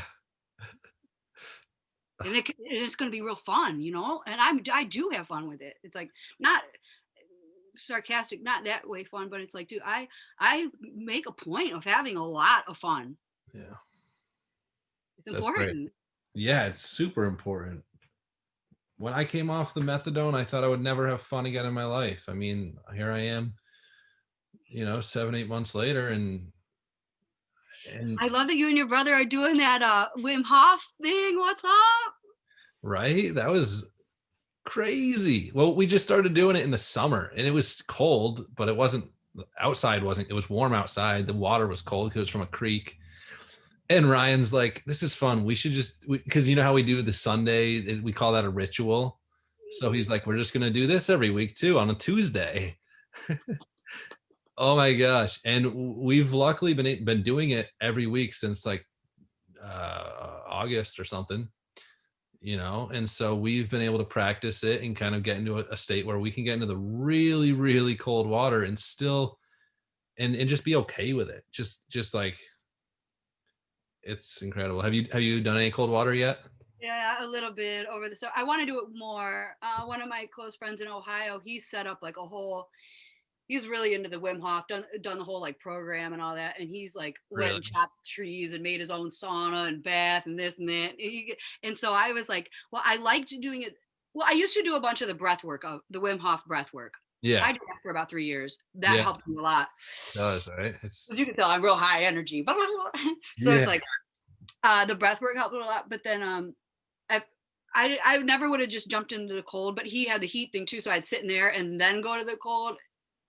And then that got me to do it. And like the last couple times I did, it's like I was sitting with his little daughter and she was just talking and talking and talking, not realizing I'm sitting in ice this whole time. And I'm just like, I just listened to her voice and I sat there for a long time, like maybe Yeah. 15 minutes. Okay. So just from that, I can tell that you've felt it. You've been there. You've been because people will get into the cold water and just white knuckle it, kind of. But Oh like no, you, no, I didn't no. feel anything. I was Yeah, perfectly content. Could have sat there all day. that's how I felt too. I mean, that's like that piece, that serenity that we're trying to get to by doing it. And once we Your do whole that, body's healing during that. Healing itself. Oh yeah, I just sat there like perfectly content. that's cool. I have a video of me just kind of sitting there, and I look behind my brother. I look behind myself and smile, and it's kind of like probably similar to like what you were. You just there's like this ledge. I just sit, and I'm just like, okay, Um, but the beautiful thing about it is it gives me perspective every time, and it's not like major perspective. Like you don't get like revelations every time, but you get these small perspective shifts that is just like so much to power through the rest of the day. But the breath work, yeah, I just yesterday I just did was just doing that. I didn't do it today, but Have my you guys been doing breath work? yeah, we have been. Another thing that we started doing on Sundays when we get up there, this is what we do. I'll just Yeah, tell me. Okay, yeah, because like normally, rituals are supposed to be like pretty sacred, and it is, but at the same time, I want to be an open book. I want to at least just be honest, like just say what it is, because why not, right? Yeah, That'll whatever you're comfortable with, but I Yeah, obviously honor a space like that, of course. yeah, I know. Yeah, no. So what we do is we just kind of like on Sunday, every Sunday, for the past since April 19th. So every Sunday since April 19th. So it's been a long time. um, Yeah, that's a we good amount of time. Yeah, I mean, it kind of developed organically. We go up to a friend's house and then we walk into the woods. Well, we get to the friend's house. We go to Tom's house. I don't know why I'm saying like his name. But anyway, we go to his house, we talk for a bit, we just kind of relax, express whatever we need to. Then we roll a joint, we walk into the woods, uh, and we bring our chairs with us, and we walk about like 5-10 minutes, a little hike, a little small little hike into the woods, and we go to the same spot every time. Sometimes we switch it up, but mostly the same spot. And we sit in this little circle, like I'm here, my brother's here, my dad will be here, Tom there. So it's like a four-way. We're all like together, Yeah. looking, and we get quiet. We ring a bell. We smoke a joint of some like really strong cannabis, and then we sit in silence as long as possible. Usually, like try to do at least 10 minutes, which is really difficult Mm-hmm. because I mean, in that setting where it's like we're trying to reveal our shadow, so to speak. uh so yeah, we just get, and then organically we try to stay pretty quiet and just kind of look into each other's eyes. And I'm telling you, every time I look into my brother's eyes, I just cry. Like I just almost, like last time tears were just streaming down my face. I was like, there's no words right now. This is incredible. What a gift, man. Yeah, for real. It's a real, people talk about in AA, there's this sense of serenity. I think I've never gotten that from AA, and I know people can. I'm not saying they can't, but I've never felt such a sense of serenity than when I'm there with these extremely compassionate, loving people that are just there just to experience the life and just feel. And maybe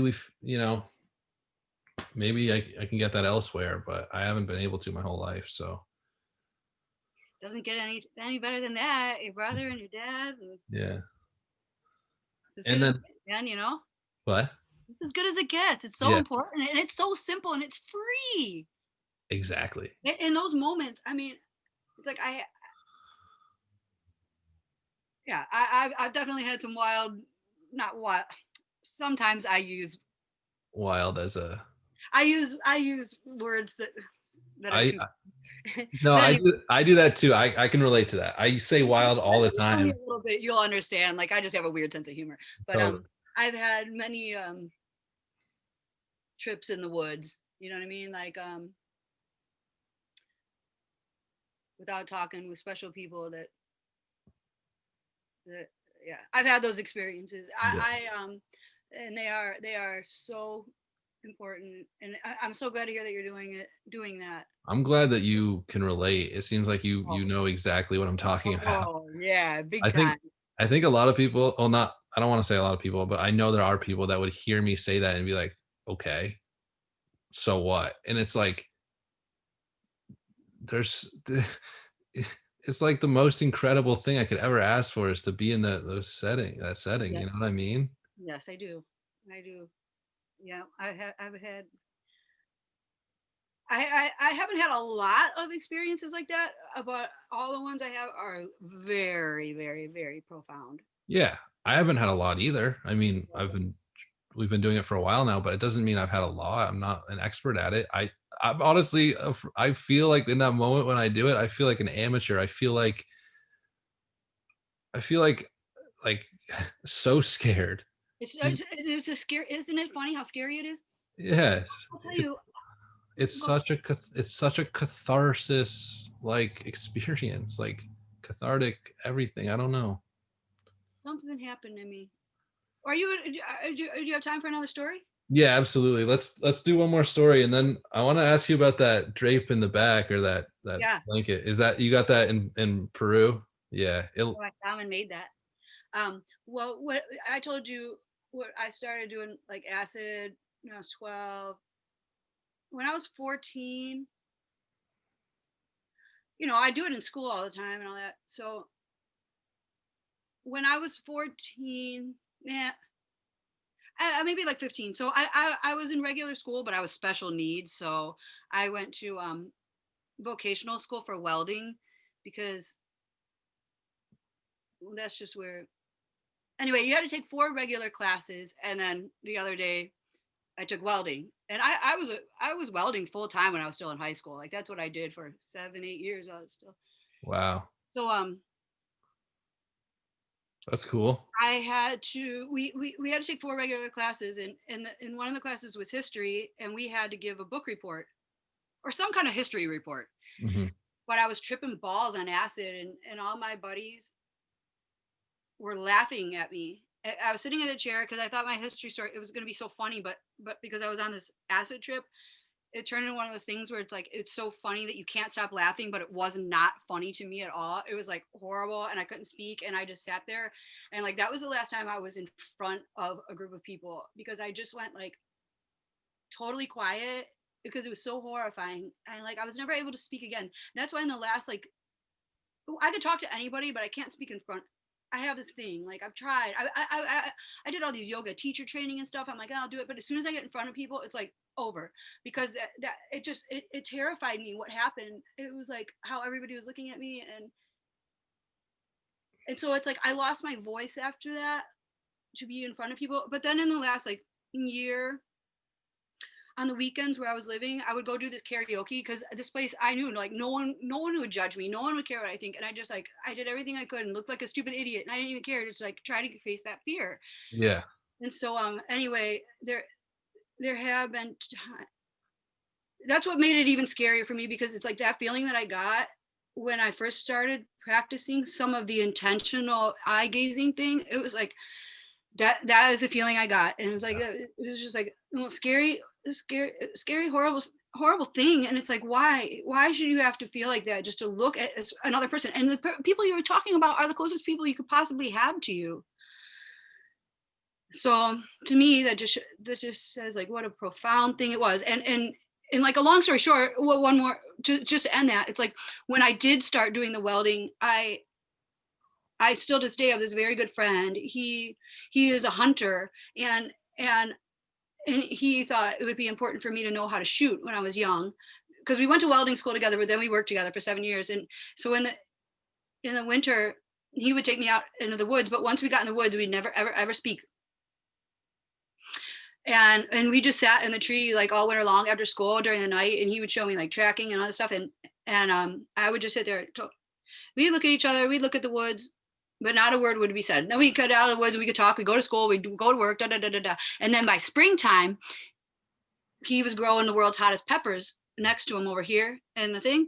And he brought out this crossbow. It was the height of me and the weight of me. And he's like, I'm gonna take one shot. Now we're talking. He's like, I'm gonna take one shot, and whoever's furthest from the bullseye has to eat the world's hottest pepper. Well, let me tell you how many hot peppers I've had in my life. Yeah. 0. Oh, I paid attention, and not one word was ever said. It's like spending a winter in the woods with this. He's still my friend to this day. And you know how many things I've shot and killed? 0. You know what I mean? Yeah. But it was the lesson. The lesson was in the silence of the woods that whole winter. It's like valuable lessons. Amazing. That's so cool. Silence is, if you can tap into the silence, there's so much tranquility. I don't know. I don't want to sound too like whatever, but yeah. Tapping into that silence, it's so difficult, like, to bite my tongue, especially up in those Sunday settings, especially after I smoke the weed. It's like all these thoughts are just ruminating in my head, and it's like I just want to say something, or I want to say I'm sorry, or I want to, like, a lot. The last Sunday we had, it was really like a lot of it was me saying I am so sorry for all of my actions. And it's almost, and I talk about a lot of what we talked about tonight, I talked about in the last episode of the podcast that Ryan and I are going to release this week. But basically, it's not even like my behaviors, it's like my non-behaviors, the behaviors I didn't take, the ones that I like, when I'm in a peer pressure setting when I was younger, I could have done differently. I could have acted upon some notion that I had or some intuition that I had, but I didn't. And that led to it just transpired to a lot of hurt and pain and just decisions that didn't work out. Like, for example, when I said my best friend was shooting up in front of me and that was the last time I saw him, I didn't say anything because I didn't know what to say. But if I stuck to my intuition, which was like, this probably isn't good, and I reached out to him, I'm not saying maybe he'd still be alive. I'm not that type of person. Like, I don't know. I'm Mhm. not going to say, but at least at least I would have had a conversation with him about it, and maybe that could have helped. You know what I'm saying? Like, it's the little things. It's like, if I just acted upon some of those intuitions in the past, those like those but I was young, I was in high school, I was all One thing could change everything, and it's like it's only human to have those thoughts. It's like yeah, yeah. what But the but universe has its wild and crazy way, whatever it's doing. yeah, for real. I mean, it's crazy. You know, go ahead. There's one other psychedelic experience that I had in this year that wasn't the ayahuasca. I guess the ayahuasca was last year, but in April I did a heroic dose of psilocybin, Hmm. which is 5 grams in silent darkness, which is craziness, but um, still processing a lot of that stuff. Anyway, I don't know. I only said that because you asked about the ayahuasca, but Also, I think what's important is in you and I talking, and I think I heard you guys say it before, was that just because we're talking about these things, like doesn't mean like this is what we do all the time. Like I'll post all kinds of crazy stuff on the internet. Like yeah, on my thing, it's like if you want to get to know me, have a conversation with me. Like the only thing I have right now is Facebook, and I mostly just post jokes on there all day. Like people don't have. yeah, If you think that's what I'm doing on Facebook, then you should probably have a conversation with me. yeah. Good, But good, good, good.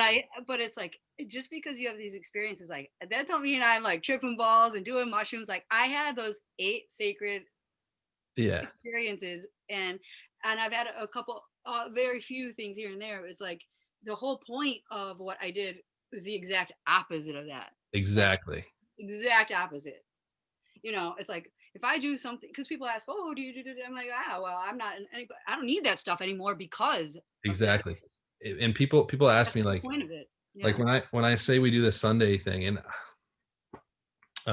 people go, wait, so you take so wait, so how often do you do psychedelics? You do psychedelics every Sunday? It's like, no, I've done psychedelics 3 times in a year. Actually, twice at this point, twice in a year. In the last entire year, it's only been twice. And And no longer on heroin or methadone, yeah, and no longer, like, I'm not saying I'm not ever gonna do psychedelics again, but it's not a regular thing that I'm partaking in, which is which I think is like so what people important should that have. Yes. I want people to know that. But it's like, people hear one thing, oh, he does things in the woods on Sunday, he's probably doing psychedelics. Like, it's like, okay, well, whatever. I mean, I'm not, but Well, yeah, people think I do all sorts of wacky stuff all the time. It's like, I bet. oh yeah, yeah. I'm actually like the most normal. Well, you know, I'm just like I mean, you seem pretty normal, that you also have a little bit of a wild side, but I've had a wild life. My life has yeah, been wild, but I'm like just a normal person. Like, yeah, I can tell. yeah, but Yeah, oh, I was. This is just a random thought, but something in my at some point I'll tell you more like about my ayahuasca ceremonies and all the stuff that came to me. definitely. But one thing that came up about the heroin thing is that well, some point in it, it's like my brother didn't come to me in his physical form. He came in energy, and like how because I was asking in my mind, God, it's so hard to say things because if you say them, they don't sound like what you're meaning. But you can hear through that because you've had an ayahuasca experience. So I'll just say it the way it is. Okay. So like if you imagine everything like a toroidic field, like a donut. Like Okay. let's say the Okay. center of that donut, like the singularity would be source or God or like infinite. And then the further out you go into the toroidic field, the light can get darker and darker and darker, or like energy. So it's like because I would ask in the ayahuasca ceremony, like when my brother, there'd be times like he was under like a demonic thing because he was on heroin, and like he'd have chocolate all over him, and the mattress would be up against the wall and sweating out and flipping out, and demons, how crazy it gets. And I would be like to God or my brother or whatever in my head. It was like, what is that? Like, where is God in that? Like, I hate to even say these questions because they don't, but anyway, it's like, Okay, I understand. I feel you. so basically what I gathered was when you take things like heroin, you can never like separate from God or source or whatever that thing is, but it takes you out to a denser energy. It's like the further you get out there, that's when you get like these darker energy things. But no matter how far out you go, no matter how bad things get, like, the Holocaust, or you wonder, it's like, how do these things happen? And it's like, Right. we don't really have to understand. But basically it's just like there's this big infinite energetic thing, and you can go out because it's basically just an information thing, learning from each other. And you can go out to these horrific things, but no matter what, even upon death, it's like you will always go back, like, because there is no good or bad. You're just getting, and we're allowed to go out. It's like further away from remembering, like, in order to be a human, we all have the knowledge of everything, but we just have this wiring, enough of it for us to function. Because if we had the knowledge of everything, it's like, dude, we couldn't pick up a spoon and feed ourselves because we'd be this like. Yeah. So I think sometimes in these, like you were talking about the neurogenesis, Yeah. I towards the end of some of it, and like when I came back and after doing some of this, like I could hear even the synapses clicking back together. It was like, it took about a month, and I could hear it go all the way up to these little click, click, click, click, click, click, click, click. It was like, it really does like spark these things back together. And it's like, oh, I didn't have to go out to these dark dimensions or whatever you want to call them. Because for some reason, wherever I'm at in this cosmic thing, it's like I'm whether some people might say, oh, I've lived all these lives, you might take it out like that, and you're closer to the end of one. Like, I kind of feel like that kind of in a way. But Mm-hmm. there are these dark things and patterns and like the heroin, that kind of stuff. But it doesn't mean you can't go back to this thing. And it's like all these other things, which I consider negative energies, just like pharmaceuticals and all that kind of stuff. Like that's witchcraft and fucking black magic and all that shit. It's like we can clear some of that out, and we can remember. It's like you've done it in just that short amount of time, is cleared out enough of the bullshit to feel who you are. I mean, you looked at your beautiful little face and took a picture and shared it with the world. Look at you. I mean, it's really something to be celebrated. Yes. Well said. Oh man. Wow. Yeah. Um I don't know. There's no words. It's such a mirror. It's just amazing. I honestly, sometimes I'm with friends and I'm just like in awe, and they're like, what's wrong? Like, I'm just amazed that I'm here right now and that you're here. Like, it doesn't, it's just like such a fucking crazy idea that we're even here experiencing this. That's what, like, this last job I had before COVID, it's like I never worked a day in my life. I'd go into work. I loved these people so much, and they would all have all just like, they would always wonder, like, why am I so happy all the time? They had no idea all the shit that was going on, and it didn't matter. It's like I just have this underlying joy. When you go through some of the things that you and I have been through, you see how precious every breath is. Like, Yes, so precious. literally. And it's like you can get more high from one fucking breath if you just could get a moment outside of all this kookiness. My question is, why does it take a psychedelic to really not just conceptualize that, but really understand that? Like, I think it has to do with these psychedelic trips. Everyone that I've had recently, the only three that I had, it was a spiritual death for me in a way. It was like I'm because the thing is, it's you. So you take this external substance, and then you're on the ride. You have to go through it, and then and like go. It's such an unfamiliar space that it almost feels like at any moment you could just die. So you have to accept the possibility of that, and by doing that, you by doing that, I'm like, okay, I'm trying to shed the past, and it's like, and it's just such a friggin' miracle that we're here, that I have this Right. capability. Yeah. And that's what I Because think we is the won't be in this human experience like this ever again. It's like people think, oh, this thing doesn't matter. This It's like every tone that has ever come out of your face is permanently part of this pattern of everything. yeah, And death is like the most important thing that we could really talk about. I mean, as humans, it's like all of us are going there, and what are we going to do at the time between now and then? This is so precious, and what the fuck are you talking about? right. Well, not something that matters to me, so I'm just going to stay in my lane, bro. You know what I Yeah, mean? Just yeah, stay in my lane, man. And that's what I do. It's like I'll spend time alone before I get off on one of these people that take you all over these crazy, I don't know where they're going, but not yeah, places I'm going. You know what I mean? yeah, These stay on this positive thing, and like our energy will go out from that thing. And even if it's like, dude, I've been on my own. It's like I go skipping around, and but really I am on my own, yeah, sparking my little beam out there. But it's like, dude, I need my beams. I need more of you. yeah. Yeah, it's crazy. I know it's been almost 2 hours, but it's Yeah. just it's crazy,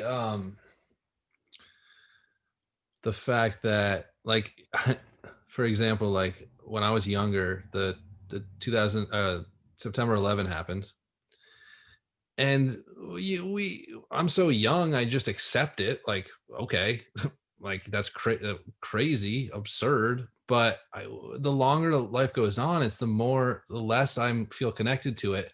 After the psychedelic trip, I look back on that and I'm like, what in the world? We have this opportunity where we're incarnate, we're in these human bodies, and we literally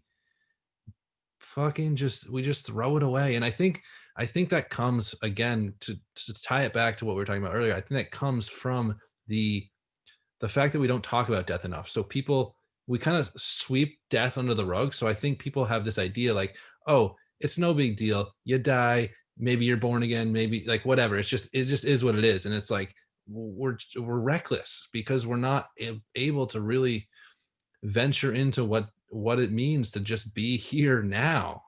To be here right now is such a miracle in any, so, but because there's like this, we don't talk about it, it's taboo. It's like, And because we don't talk about it, we don't value life either. I mean, people exactly. are just being, what are we doing? Like, people are so valuable, and it's just being wasted Yeah, because everyone just has to kind of try to make it. And I don't know. I agree with you, Carla, 100%. I mean, that's what manifests from the not the fact that we're not talking about it. It manifests in people as, oh, my life is not meaningful, or whatever. It's like it's such a tragedy that is, a Or thing. if you talk about it, then you can't talk about it either, because there really isn't the proper help. Because that was another thing that happened to me. It's like there are all these things, and it's like I did do what I thought was the right thing, to keep things private, to talk to family, to talk to professionals, and it's like that help wasn't there. And Yeah, and the things that were set up that are supposed to help, like whether it's church or school or whatever, those epically failed. And that I really was mentally aware enough to see through it all and just keep going, just keep going, just keep going, to yeah, find people like you. Because yeah, the scary thing is, it's like, dude, there's these little kids that are in these homes where there's alcoholics and all that going on, and they have no one to come out and talk to. And that's one thing with what I do. It's like I have lots of friends, like they know they can tell me anything. I mean anything, and I will never tell anyone.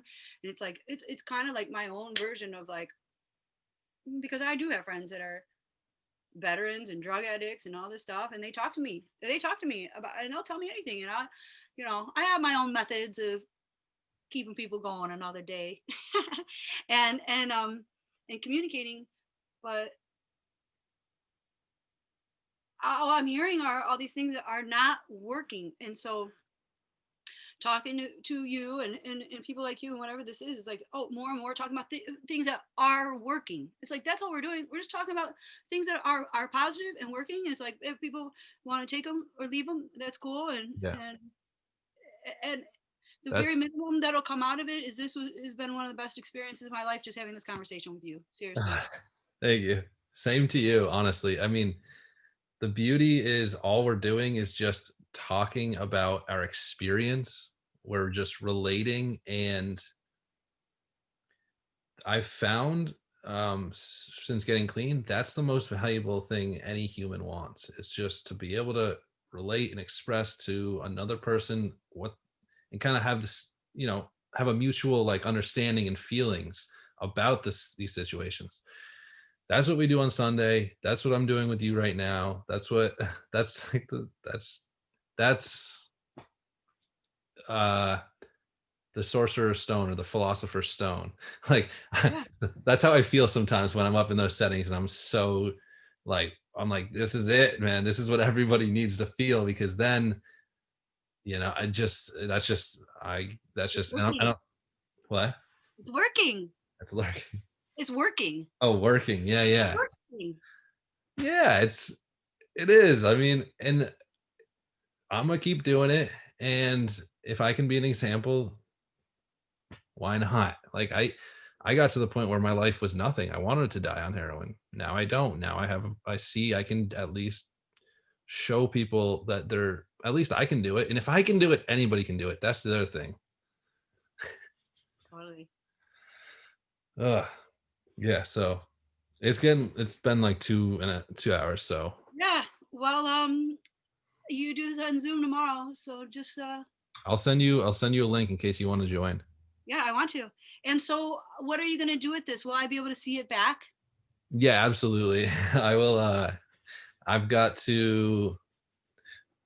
I'm probably not even gonna edit it. Maybe I'll go through it, but probably not. I think it. Send it to me. Yeah, absolutely. How will I get it? Email or something? Yeah, I'll probably have to actually I'll probably just upload it to YouTube, and I'll just send you the link if that's okay. Yeah, Cool. I'm excited. I think because YouTube is just user friendly, and honestly, I feel like our conversation, so many people can relate. I know they can. I know for a fact. Bursting at the seams. I'm bursting at the seams. Yeah, me too. You're so cool. Thank you so much. Thank you. I'm Yes, very excited. so happy that we did this. And Yeah, I'll see you soon. See you tomorrow. all right, yeah, sounds good. This is my first Zoom. I crushed it. I feel Yeah, like. you killed it. Damn. All right, peace. Yeah.